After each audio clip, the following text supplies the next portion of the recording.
मैं तो बोलता हूं बालाघाट के कलेक्टर को और एसपी को, जिला बदल नहीं मेरा देश बदल कर दो, क्योंकि मैं इस जिले में रहा तो तुमको जेल जाने से कोई नहीं बचाएगा। अगर मैं इस जिले में रहा तो गौरीशंकर का बंगला टूटने से कोई बचा नहीं सकता। जमीन खा गया है, उसको खाली करने के लिए क्यों नोटिस फाइल नहीं किया बालाघाट के प्रशासन ने?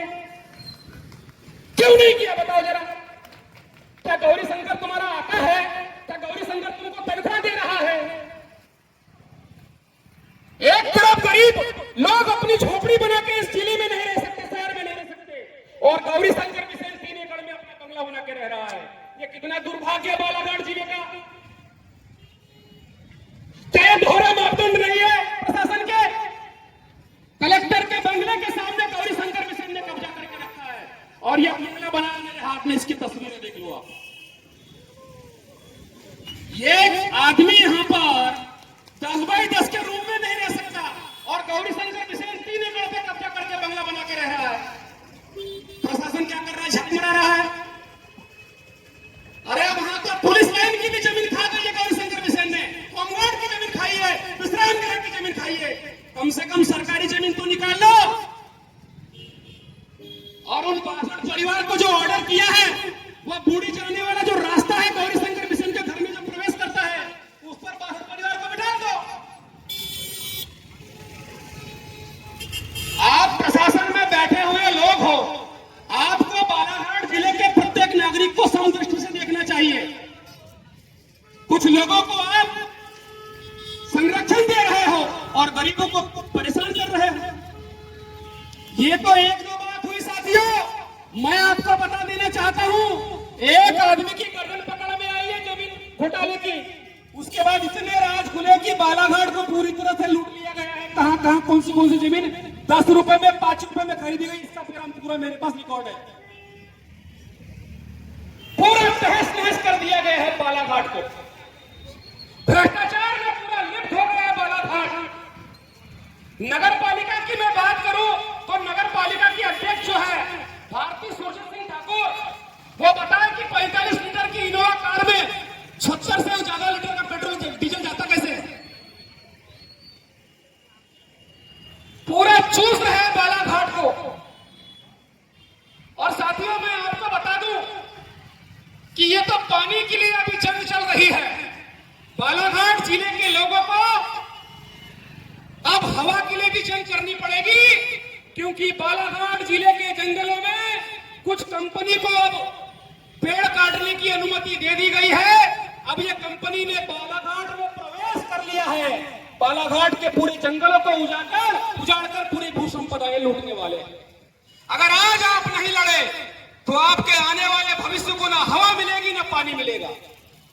इस तरह की व्यवस्था बालाघाट में बना दी गई है। बालाघाट जिले की नदियां इतनी सुंदर थी, रेत माफियाओं ने 4 हेक्टेयर की परमिशन लेकर 20-20 हेक्टेयर 30-30 हेक्टेयर खोदकर पूरी नदियों को तहस नहस करके नदियों का पूरा प्राकृतिक स्वरूप खराब कर दिया गया है साथियों। और बालाघाट का जो खनिज विभाग है, ये अपने से कभी कार्रवाई नहीं करता, इतना निकम्मा विभाग है ये। जब हमने शिकायत की है तब कार्रवाई हुई है, खुद से इन्होंने कोई कार्रवाई नहीं हुई। साथियों मैं आपको बता देना चाहता हूं, मैंने अपनी जान को हथेली पर रख के इस लड़ाई को लड़ा और लड़ रहा हूं। इसका इनाम मुझे दिया जा रहा है बालाघाट के एसपी के द्वारा और बालाघाट के कलेक्टर के द्वारा। और अब षड्यंत्र किया जा रहा है मेरे खिलाफ कि एक झूठे मामले का सहारा लेकर मेरे ऊपर जिला बदर की कार्रवाई करने वाले हैं साथियों। इस तरह का दुर्व्यवहार किया जा रहा है।